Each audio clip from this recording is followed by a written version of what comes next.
Hello and welcome to this channel. जहाँ पे study कर रहे हैं क्लास 12 के मैथ्स की।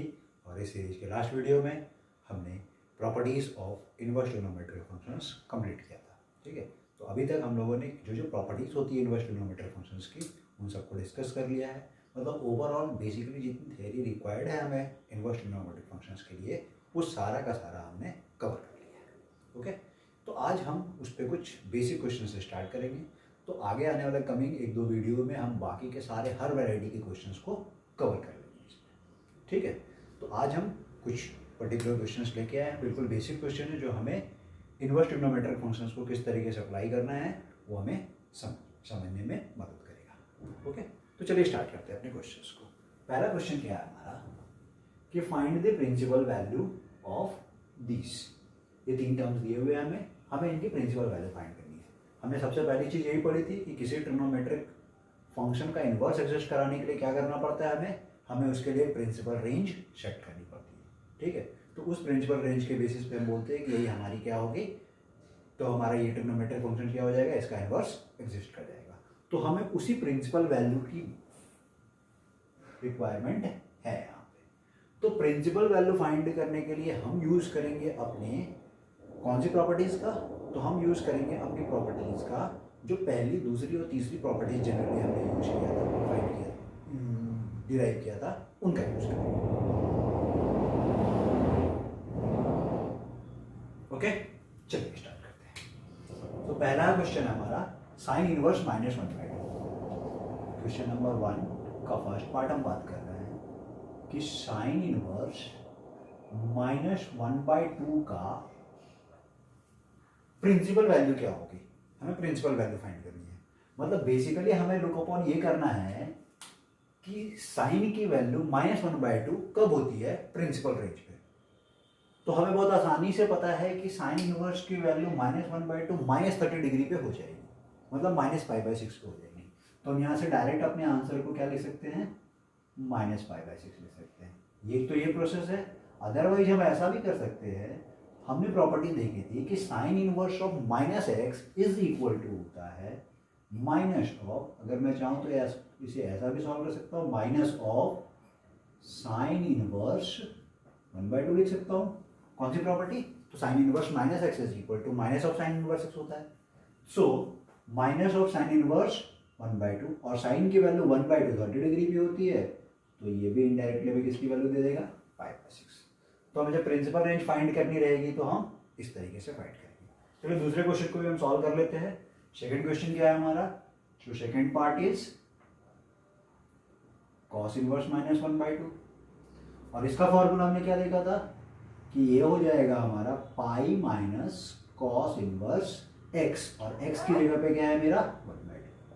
तो हम ऐसा लिख सकते हैं कौन सी प्रॉपर्टी, तो cos इनवर्स -x वाली प्रॉपर्टी।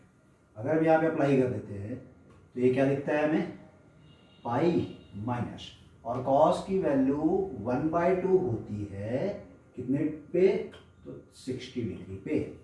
इसका मतलब ये क्या हो जाएगा हमारा π/3। So pi minus π/3 is what, 2π/3 is what, 2π/3। और 2π/3 हमारे cos की प्रिंसिपल रेंज पे आता है। 0 से पाई हमारी प्रिंसिपल रेंज होती है, तो उस रेंज में आएगा। मतलब इसका आंसर ये होगा। साइन वाले के केस में हमारी प्रिंसिपल रेंज क्या थी, -π/2 से +π/2 थी, तो इसका आंसर -π/2 से +π/2 के बीच में दिख रहा है। Third question, so third question is sec inverse -2/√3। क्या है, सेक इनवर्स, सॉरी साइन क्या है, सेक इनवर्स -2/√3। तो सेक इनवर्स के लिए भी कौन सी प्रॉपर्टी लगेगी, जैसी कॉस इनवर्स की प्रॉपर्टी थी, क्या थी, pi minus sec inverse of 2/√3 हो जाएगा। और सेक की वैल्यू 2/√3 कहाँ पे होती है, तो जहाँ पे कॉस की वैल्यू √3/2 हो जाएगी वहाँ पे सेक की वैल्यू 2/√3 हो जाएगी। और ये कब होता है, तो 30 डिग्री पे होता है। इसका मतलब दिस बिकम्स पाई माइनस π/6 और पाई माइनस π/6 की वैल्यू कितनी आ जाएगी, सो 5π/6 आ जाएगी। तो इसका आंसर हमारा क्या है, 5π/6। और हम देख सकते हैं कि 5π/6 हमारी प्रिंसिपल रेंज में है, क्योंकि जो कॉस की रेंज होती है वही सेक की भी रेंज होती है, सिर्फ एक पॉइंट को छोड़कर। ठीक है, सो 0 से पाई के बीच में हमारा ये टर्म आ रहा है, तो ये हमारा सेटिस्फाई करेगा। तो ये हमारे पहले क्वेश्चन का सॉल्यूशन हो गया। ठीक है, आसान क्वेश्चन थे, प्रिंसिपल रेंज निकालना, इसका मतलब अब हम लोगों को प्रॉब्लम नहीं होगी। बिल्कुल बेसिक्स से हम चल रहे हैं, एक एक छोटे छोटे क्वेश्चंस की तरफ चलेंगे और धीरे धीरे हम बड़े बड़े क्वेश्चंस को भी सॉल्व करना सीख जाएंगे। चलिए क्वेश्चन नंबर 2 की बात करते हैं। क्वेश्चन नंबर 2 में क्या बोला गया, फाइंड द वैल्यूज। अब प्रिंसिपल वैल्यू नहीं पूछा गया, हमें इन जनरल वैल्यूज की जरूरत है। ठीक है, तो यहाँ पे फिर से 3 क्वेश्चन है हमारे पास। चलिए पहले क्वेश्चन की तरफ चलते हैं।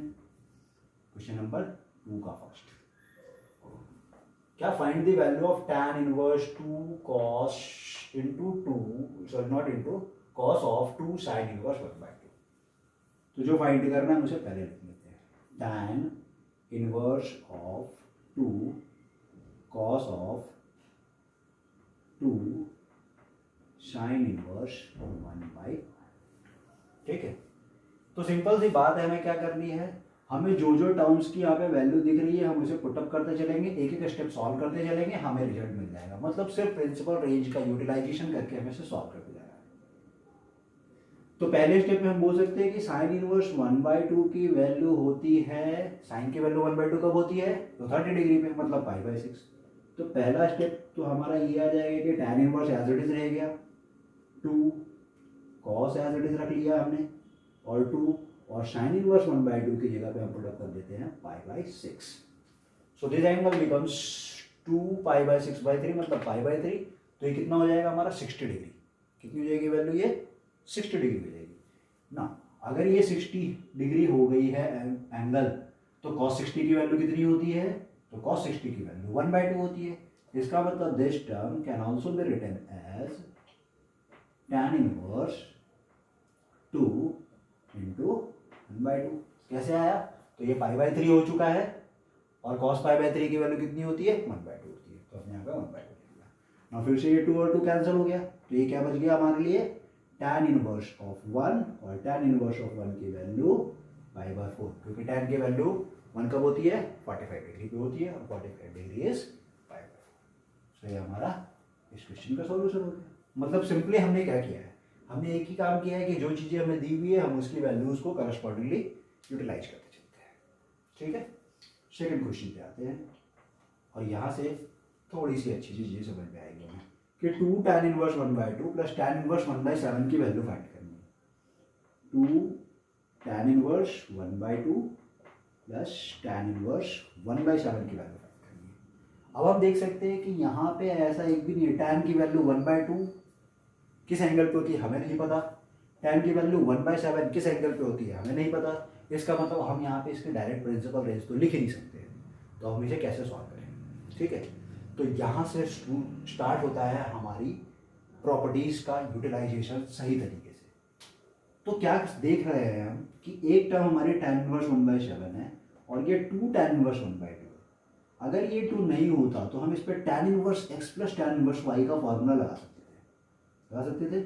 तो हमने जो प्रॉपर्टी पढ़ी थी उसे लगा सकते थे, लेकिन यहाँ पे ये 2 होने की वजह से सबसे पहले हमें क्या करना पड़ेगा, इसे tan में कन्वर्ट करना पड़ेगा। और कौन सी प्रॉपर्टी हम यूटिलाइज करेंगे, 2 tan इनवर्स x वाली प्रॉपर्टी हम यूटिलाइज करेंगे। ठीक है, तो 2 tan inverse x is equal to क्या था, tan inverse 2x upon 1 minus x²। अगर आपको इस प्रॉपर्टी के बारे में नहीं पता है तो इसी सीरीज के पीछे के वीडियो में हमें दिया हुआ है, सारी प्रॉपर्टी डिस्कस की हुई है, आप वहाँ पे जाकर देख सकते हैं, अच्छे से आपको चीज़ें समझ में आ जाएगी। तो इसे मैं लेने वाला हूँ, that means this term can be written as tan inverse 2 into x. तो x की जगह पे क्या है, 1/2 है, अपॉन 1 माइनस x², इसका मतलब 1 माइनस 1/2 का स्क्वायर हो जाएगा, और प्लस tan इनवर्स 1/7 मेरा एज इट इज। मतलब सबसे पहला काम हमने किया, इस 2 tan इनवर्स x को हमने tan इनवर्स के टर्म में कन्वर्ट किया। जब हम इस इक्वेशन को सॉल्व करेंगे, सो 1 माइनस 1/4 इज 3/4, 4 ऊपर चला जाएगा हमारा, so that terms becomes tan inverse 4/3, और ये as it is tan inverse 1/7। अब ये क्या दिख रहा है हमें, tan inverse x plus tan inverse y का फॉर्म दिख रहा है। अप्लाई कर देते हैं हम tan inverse x plus tan inverse y वाला expression, and that expression is what, so that expression is tan inverse x plus y upon 1 minus x into y, ऐसा हो जाएगा। कौन सी property? tan inverse x plus tan inverse y वाली property हम लगा सकते हैं। जब इस पूरे इक्वेशन को सॉल्व करेंगे तो अब ये पार्ट तो आप सॉल्व कर ही सकते हैं, सिंपल सा कैलकुलेशन है ये हमारा। तो मैं यहाँ पे डायरेक्ट रिजल्ट लिख देता हूँ। ये 7 4 जा 28 एंड 3 1 जा 3, सो न्यूमरेटर बिकम 31 और डिनोमिनेटर हो जाएगा हमारा 21 माइनस 4, दैट मीन्स 17। तो ये आपका आंसर आना चाहिए, ठीक है। तो यहाँ पे हमने प्रॉपर्टीज का यूटिलाइजेशन किया है। और क्या यूटिलाइजेशन किया? पहले 2 tan इनवर्स x को tan के फॉर्म में कन्वर्ट कर लिया, tan इनवर्स के फॉर्म में, और फिर यहाँ से जो tan inverse x plus tan inverse y का फॉर्म आया वहाँ पे हमने tan inverse x plus tan inverse y की प्रॉपर्टी यूज कर ली है और उससे हमको ये आंसर आ गया। इसका मतलब ये वाला पार्ट भी हमारा सॉल्व हो गया, ठीक है। अब इस क्वेश्चन की बात करते हैं। तो ये क्वेश्चन तो हमें डायरेक्ट प्रॉपर्टी ही दिख रही है। Sign inverse 2x by 1 plus x square को क्या हम 2 tan इनवर्स x ले सकते हैं? बिल्कुल ले सकते हैं। और cos inverse 1 minus x square upon 1 plus x square को क्या हम 2 tan इनवर्स x लिख सकते हैं? बिल्कुल लिख सकते हैं। ये दोनों चीजें हमने कहाँ देखी थी? वहीं पे देखी, ठीक है। तो ये दो प्रॉपर्टी हमको यूज करनी है। अब ये दोनों को हमको पता है कि हम 2 tan इनवर्स x लिख सकते हैं। तो सिंपल सा सॉल्यूशन है सर, कर लेते हैं हम इसे भी सॉल्व। मतलब बिल्कुल एज इट इज प्रॉपर्टी ही दी हुई है हमें, बस उसे यूज करके आंसर होता है।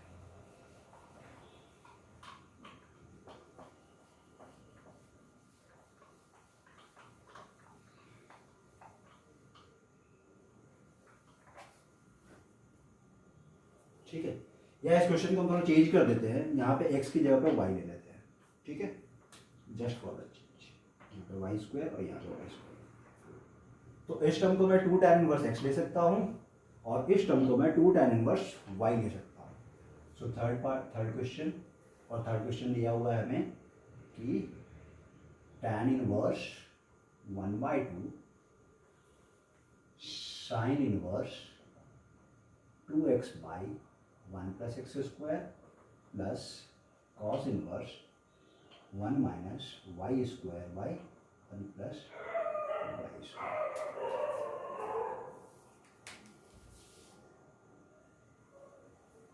ठीक है, तो हमें पता है हम इसे भी 2 tan इनवर्स y ले सकते हैं, इसे 2 tan इनवर्स x ले सकते हैं। So this term becomes tan inverse 1/2 2 tan inverse x plus 2 tan inverse y। ये मैं कैसे लिख रहा हूँ? तो प्रॉपर्टी का यूज कर रहा हूँ। प्रॉपर्टी में डाउट है पीछे के वीडियो में चाहिए, आप देखिए, आपको सारी चीज़ें समझ आ जाएगी। तो इन दोनों से 2 कॉमन ले सकते हैं हम। इसका मतलब this two and this two cancel, तो क्या बचा?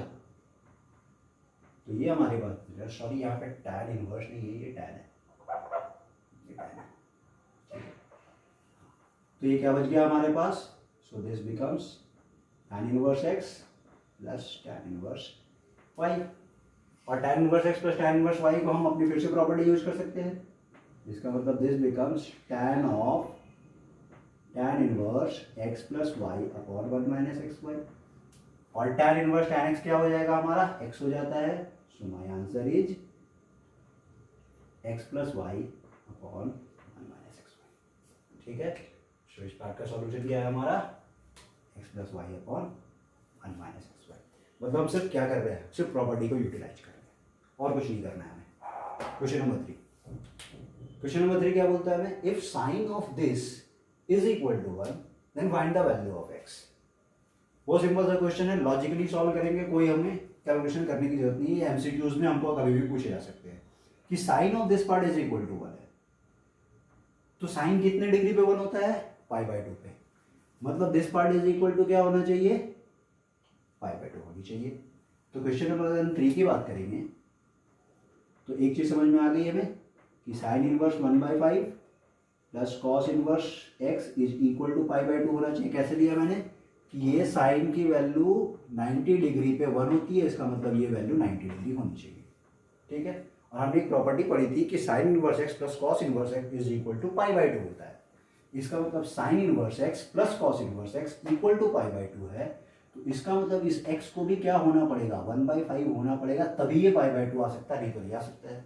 सो that answer is therefore x is equal to 1/5 और ये हमारा आंसर हो जाएगा। तो ऐसे क्वेश्चन हमको MCQ में पूछे जाते हैं, ठीक है।